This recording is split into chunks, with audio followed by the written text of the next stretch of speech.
Recently I've been doing a bit of something that anyone with aspirations should do a lot of. I've been goal setting, and having the nature of a computer scientist, even though I may not technically be one, the way I approach problems makes this fairly easy.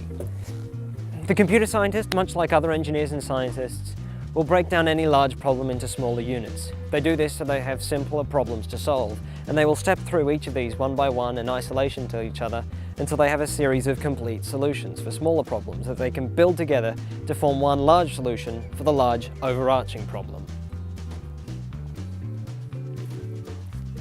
Goal setting is much like this. You'll have a great aspiration, like become an astronaut or a leading film director or a world-class scientist or the lead engineer of a software development company.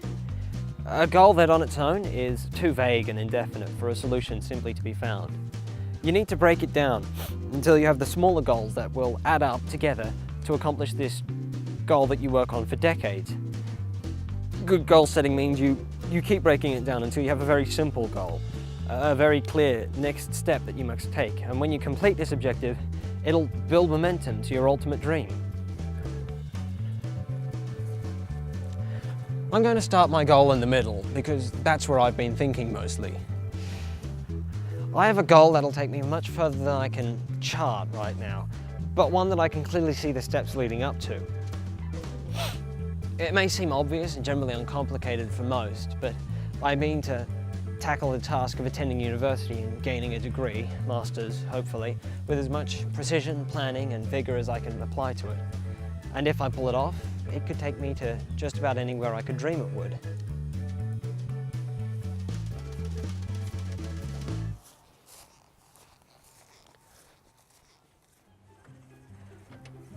And this brings me to the problem I've been trying to address recently.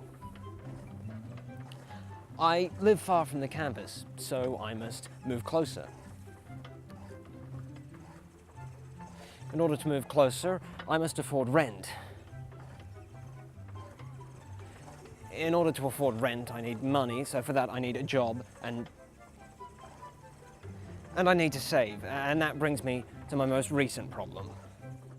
I'm currently undergoing a traineeship, which is providing employment as well as some shiny bits of paper at the end. This means that when I'm at uni I can get another job, but I must also be saving the money I earn now, and I've noticed over the past week I've hiccuped on that a little bit. The problem is I'm just way too good at spending it. You name some expensive piece of technology and I'll be there to throw my money at it. And this is clearly a bad habit. The inner computer scientist in me, of course, wanted to know the actual figures, so I had some tangible data to analyze and make some tangible limitations for myself. And here's where I put a sort of cultural disclaimer. I don't know about you guys, but where I come from, you don't ask someone what they earn and you don't generally talk about it. So unless you're some sort of aspiring merchant or accountant, then this next bit's going to be the most fun you can have on YouTube at this exact point in time, because it's about to get really interesting. I currently earn enough to pay income tax, which is about $20,000 a year for me. So I underwent the joyous task of looking over every transaction I had made since mid-November 2013. Obviously nothing gets my gears going quite like putting a measuring cup up to my wallet to see how much comes out. And last year when I was earning $16,000 per year, I had spent, all up, almost $16,000. Clearly, this is what some might begin to consider unsustainable spending.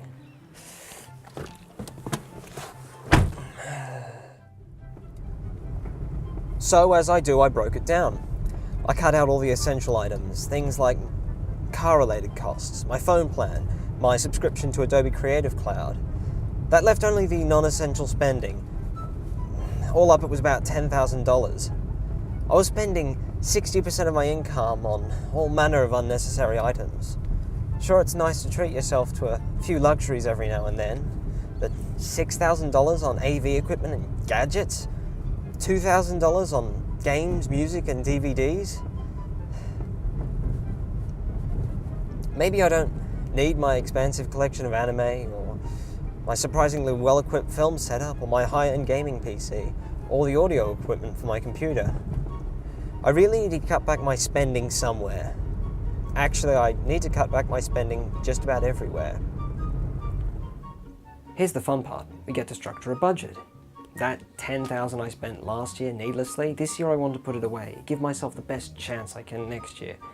So that's about 50% of my budget spent. Then there's the car, the insurance, the registration, the servicing, that'll be about $2,500. And then there's about $2,500 in fuel I'll throw into it, so that's 75% taken. Then there's about $1,000 for subscriptions, things like Adobe Creative Cloud and my phone plan. And then there's about another $2,500 I'll probably spend in cash transactions, which is about 97% of my budget spent, which leaves me monthly with $100 roughly. That's $100 to buy luxury items and treat myself, which is a mere 10% of what I was spending last year. Goal setting may be harsh. It allows the proactive thinker to exchange fun now for prosperity in the future. And if your ultimate goal is to chart an accountant and sail the wide accountancy, then perhaps you'll enjoy the budgeting part of it. But if you get to the end of it and just think of all the shiny things you can no longer afford, then you might find it a bit disheartening. I can assure you of this though, the long game is the fun one.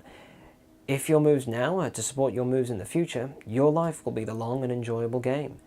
If your moves now are rather selfishly to elicit more immediate enjoyment, then there's possibly a swift downfall headed your way.